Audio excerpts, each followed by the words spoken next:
പെട്ടെന്ന് ഇങ്ങനെ ഒരു ചോദ്യം ഞാൻ എന്താ ചേച്ചി മറുപടി പറയാ? നല്ലവണ്ണം ആലോചിച്ചിട്ട് പറഞ്ഞാ മതി. ചേട്ടനും എനിക്കൊക്കെ കൊള്ളാവും തോന്നി. ഇങ്ങനെ ഒരു തോന്നല് തന്നെ ഇതുവരെ മനസ്സിലുണ്ടായിട്ടില്ല. ഇനി തോന്നാലോ, അതിനുള്ള പ്രായമൊക്കെ ആയിരിക്കുന്നു വരുന്നതിക്ക്. വേണ്ട ചേച്ചി, ഉടനെ ഒരു കല്യാണം ശരിയാവില്ല. അത് എപ്പോഴായാലും വേണം. നാടും വീടും വിട്ട് അന്യനാട്ടിൽ വന്ന് ഒറ്റയ്ക്ക് കഴിയുമ്പോ കൂട്ടിനൊരു ആൺതുണ ഉണ്ടാകുക എന്ന് പറഞ്ഞാ അതല്ലായിരുന്നത് ഏറ്റവും വലിയ ഭാഗ്യം. എല്ലാം കൊണ്ടും വിഷ്ണു കുട്ടിക്ക് ചേരുകയും ചെയ്യും.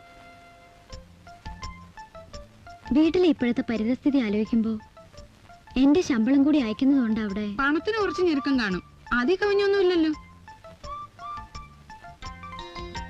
അച്ഛൻ മരിക്കുമ്പോ കുറെ കടം ഉണ്ടായിരുന്നു പല വകയിലായിട്ട്. അതിനിയും ബാക്കി കിടപ്പുണ്ട്. അതിനിടയില് പ്രാരാബ്ദം ഒഴിഞ്ഞിട്ട് ഇതിനൊന്നും നേരം ഉണ്ടാവില്ല കുട്ടിയെ. ഇതൊക്കെ നടക്കേണ്ട സമയത്ത് നടക്കണം. അമ്മയും കുട്ടിയമ്മയൊക്കെ ഉള്ളപ്പോ അവരല്ലേ തീരുമാനിക്കേണ്ടത്. അവരുടെ തീരുമാനമൊക്കെ നമുക്ക് പിന്നെ അറിയാം. കുട്ടിക്ക് ഇഷ്ടമാണോ ഇല്ലയോ എന്ന് പറ. അത് ചേച്ചി പറ കുട്ടിയെ. ആ ഭാഗത്തുനിന്ന് ഇഷ്ടമാണോന്ന് അറിയാണ്ട് ഈ ഭാഗത്തുനിന്ന് ഇഷ്ടമാണോന്ന് അറിഞ്ഞാ മതി.